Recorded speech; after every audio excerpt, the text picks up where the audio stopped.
KTR complaint చేసిన దొంగ ఓట్లపై విచారణ కొనసాగిస్తున్నామన్నారు జూబ్లీ హిల్స్ రిటర్నింగ్ ఆఫీసర్ సాయిరా. ఇప్పుడు చెప్తున్న 43 దొంగ ఓట్లు 2023 అసెంబ్లీ ఎన్నికలు 2024 పార్లమెంటు ఎన్నికల్లో కూడా ఓటు వేశారన్నారు. ఈ ఓటర్ లిస్టులో ఉన్న పేర్లు 2023 అసెంబ్లీ ఎన్నికల్లో 2024 పార్లమెంటు ఎన్నికల్లోనూ సేమ్ ఉన్నట్లు గుర్తించారు అధికారులు. ఈ ఓటర్లు ఎవరూ కూడా ఇప్పుడు కొత్తగా వచ్చిన వారు కాదని గుర్తించారు అధికారులు. ఒకే అపార్ట్మెంట్ లో 15 ఫ్లోర్లు ఉండొచ్చు, 15 ఫ్లాట్లు ఉండొచ్చన్నారు.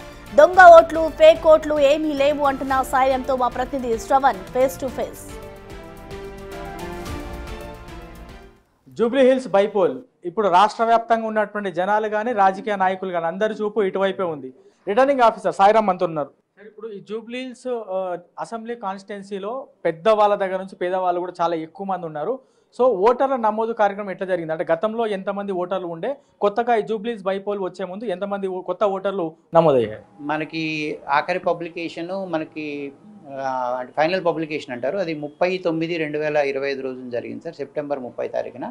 అంతకుముందు మనకి నమోదు ప్రక్రియ డ్రాఫ్ట్ పబ్లికేషన్ ఇచ్చే టైంకి 3,92,000 మంది ఓటర్లు ఉండేవారు సార్. దానికి మనకి మొత్తం డ్రాఫ్ట్ కాకుండా ఫైనల్ పబ్లికేషన్కి వచ్చేటప్పటికి 3,98,982 మంది ఓటర్లు ఉన్నారు. దాంట్లో మనకి 2,07,000 వరకు పురుషులు ఉన్నారు, మిగతా 1,90,91,000 మంది మహిళలు ఉన్నారు. సో దీనికి 25 మంది ఇతరులు కూడా ఉన్నారు. సో ఇది మొత్తం మనకి కంటిన్యూస్గా నడుస్తున్న ప్రక్రియ. సో దాని ప్రకారం మనకి ఈ ఓటర్ల నమోదు చేయడం జరుగుతుంది. సార్ ఇప్పుడు రీసెంట్గా మనం గమనిస్తే దేశవ్యాప్తంగా దొంగ ఓట్లు, ఫేక్ ఓట్లు అనేటువంటి అంశం ప్రధానంగా చర్చలో ఉంది.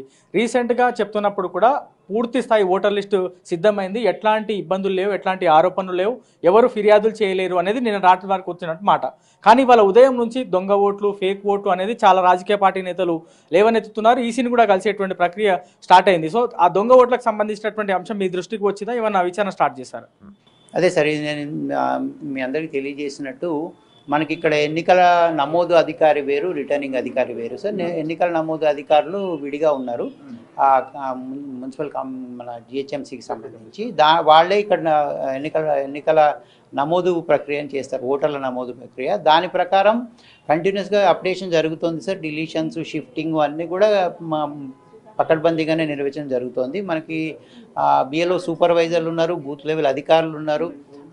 ఏ దరఖాస్తు వచ్చినా ఫామ్ 6 అయినా 7 అయినా 8 అయినా ఏదైనా కూడా ప్రాథమికంగా మనకి ఫీల్డ్లో వెరిఫికేషన్ చేసిన తర్వాతనే, కన్ఫర్మ్ చేసుకున్న తర్వాతనే నమోదు చేయడం జరుగుతుంది.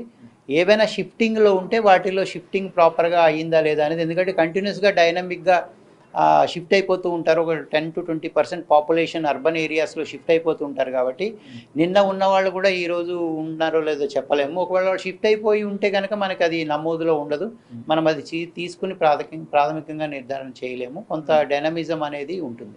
ప్రాథమిక విచారణలో ఏ అంశాలు మీ దృష్టికి వచ్చాయి అంటే ఇప్పుడు చాలా డౌట్స్ రేజ్ అవుతున్నాయి కాబట్టి? డౌట్స్ అంటే సార్ మనకి ప్రాథమికంగా మీరు తెలియజేసిన విషయాలు కూడా ఏంటంటే, వీళ్ళు ఆల్రెడీ పాత ఎలక్షన్లో ఓటర్లుగా ఉన్నారనేది ప్రాథమికంగా నిర్ధారణ చేశారు అందరూ కూడా. అంటే ఇంతకుముందు జరిగిన అసెంబ్లీ ఎన్నికలకి కానీ పార్లమెంట్ ఎన్నికల సమయానికి కూడా వాళ్ళు అక్కడే ఉన్నారు అని. తర్వాత ఏదైనా డైనమిక్గా వాళ్ళ మైగ్రేషన్ కానీ జరుగుంటే అది నమోదు అయిందా లేదా అనేది ప్రాథమిక విచారణ, పూర్తి విచారణలో ఎన్నికల ఓటర్ల నమోదు అధికారి, ఎలక్ట్రల్ రిజిస్ట్రేషన్ అధికారి నిర్ధారించిన తర్వాతనే చెప్పగలరు. అంటే ఒకటే ఇంట్లో దాదాపుగా 43 ఓట్లు అంటే ఎంత తక్కువ చేసుకున్నా మ్యాక్సిమం 10-15 మంది ఉంటారు సార్ ఫ్యామిలీ. అట్లాంటిది ఇది ఇండిపెండెంట్ హౌసా, అపార్ట్మెంట్ అనేటువంటి ప్రశ్న ఉత్పన్నం అవుతుంది. మనకి ఇక్కడ హైదరాబాద్లో ఏముంటుందండి సార్, మనకి అపార్ట్మెంట్లో, సింగిల్ అపార్ట్మెంట్లో ఇప్పుడు మీరు పెద్ద పెద్ద కన్స్ట్రక్షన్ తీసుకుంటే ఎన్ని వందల ఇళ్ళు, వేల ఫ్యామిలీలు కూడా ఉండొచ్చు. సో అందులో డోర్ నంబర్లు కరెక్ట్గా డివైడ్ అయ్యి ఉన్నాయా, సబ్ డివైడ్ అయ్యి ఉన్నాయా, అన్ని ఇళ్ళకి నంబర్లు వచ్చాయా లేదా అనేది కొంత ప్రాథమికంగా చూసుకోవాల్సి వస్తుంది సార్. మొదట్లో ఏముంటుందంటే అక్కడ ఏదైతే డోర్ నెంబర్ ఉందో ఆ డోర్ నెంబర్ ప్రకారమే ఉన్న వాళ్ళందరినీ నమోదు చేయొచ్చు. సో కేవలం డోర్ నెంబర్ పట్టుకుని మనం ఆ ఇంట్లో 10 మంది 20 మంది అని నిర్ధారించలేము. ఫర్ ఎగ్జాంపుల్ ఒక అపార్ట్మెంట్లో ఉందనుకోండి, అది 1-2-1 అని ఉందనుకోండి, 1-2-1 మీదనే అందరూ నమోదు చేసుకుంటారు. బై నెంబర్లు సమంగా వేయకపోతే ఒకే ఇంట్లో చాలామంది ఉన్నట్టు అనిపిస్తుంది.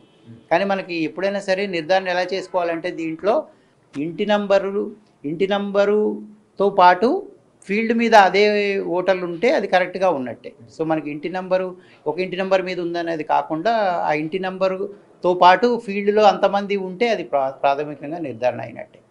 ఒక అపార్ట్మెంట్ సార్ ఒక 15 ఫ్లోర్ అనుకుందాం ఫర్ ఎగ్జాంపుల్, దాంట్లో బై నంబర్లు ఏముండే ఒకటే నంబర్ ఉంటుందేమో కదా సార్? జిహెచ్ఎంసి వాళ్ళు మనకి ప్రాపర్టీ ఇది క్రియేట్ చేసినప్పుడు కంపల్సరీగా మీకు డివైడ్ అయ్యి డీటెయిల్ నెంబర్ వస్తుంది. కానీ మనకి ఎన్నికల ఓటర్గా నమోదు చేసుకునేటప్పుడు ఆయన ఏ డోర్ నంబరు ఇచ్చారనే దాన్ని కూడా రకరకాలుగా. సో ఇప్పుడు జూబ్లీ హిల్స్ బైపోల్ అనేది చాలా చర్చగా ఉంది. ఇప్పటి వరకు దాదాపుగా 2000 మంది ఆఫీసర్లు సిబ్బంది కింది స్థాయి నుంచి పై స్థాయి వరకు అందరూ ట్రైనింగ్లు పూర్తి చేసుకున్నారు, పగడ్బందీ ఏర్పాట్లు చేశారు. కానీ ఫైనల్గా ఎన్నికల అధికారులు ఏం చేస్తున్నారని రాజకీయ పార్టీకి సంబంధించినటువంటి నేతలు ఒకసారి తెర మీదకి వచ్చి ఆరోపణలు చేయడం, దాంతోపాటు ప్రజల్లో కూడా కొంత కన్ఫ్యూజన్ కానీ కొంత డౌట్ అయితే క్రియేట్ అవుతుంది కదా సార్? చూద్దాం సార్, అంటే కేవలము మన మీద అధికారుల మీద ఫిర్యాదు అన్నది వరకే సరిపోతుంది. విచారణ ఉంటుంది, వాళ్ళు ఎంతవరకు చేశారనేది ఉంటుంది, అక్కడ ఎంత నిజం అనేది ఉంటుంది. కాబట్టి ప్రజలన్నీ గమనిస్తారు కాబట్టి నిజం తేలుతుంది, నిగ్గు తేలుతుంది ఎప్పుడో. Thank you. సో ఓవరాల్గా జూబ్లీ హిల్స్ అసెంబ్లీ కాన్స్టిట్యున్సీ పరిధిలో మొత్తం ఓటర్లు 3,98,982 మంది ఓటర్లు ఉన్నారు అనేది ఫైనల్ లిస్ట్ చూస్తే మనకి ఓ క్లారిటీ వస్తుంది. గతంలో ఓటు వేసిన వాళ్ళే 2023 అసెంబ్లీ ఎన్నికల్లో కానీ 2024 పార్లమెంట్ ఎన్నికల్లో ఉన్నటువంటి ఓటర్లే ఇప్పుడు కూడా ఉన్నారు. గతంలో ఏవి కొత్త చేర్చలేదు. ఇప్పుడు పూర్తి స్థాయిలో దాని మనం విచారణ చేస్తున్నాము. మరి కాసేపట్లో దీనిపైన అఫీషియల్గా క్లారిటీ ఇవ్వబోతున్నాం అనేది ఎన్నికల అధికారులు చెప్తున్నారు. ఓవరాల్గా మాత్రం మొదటి రోజు నామినేషన్ల ప్రక్రియ సజావుగా జరిగింది. దాదాపుగా 10 మంది నామినేషన్లు ఫైల్ చేశారు. మొత్తం 11 సెట్లు నామినేషన్లు ఫైల్ అయినాయి అనేది Jubilee hills returning officer Saibaba చెప్తున్నారు. సో ఓవరాల్గా ఈ నెల 21వ తారీఖు వరకు నామినేషన్లకు సంబంధించినటువంటి ప్రక్రియ జరగబోతుంది.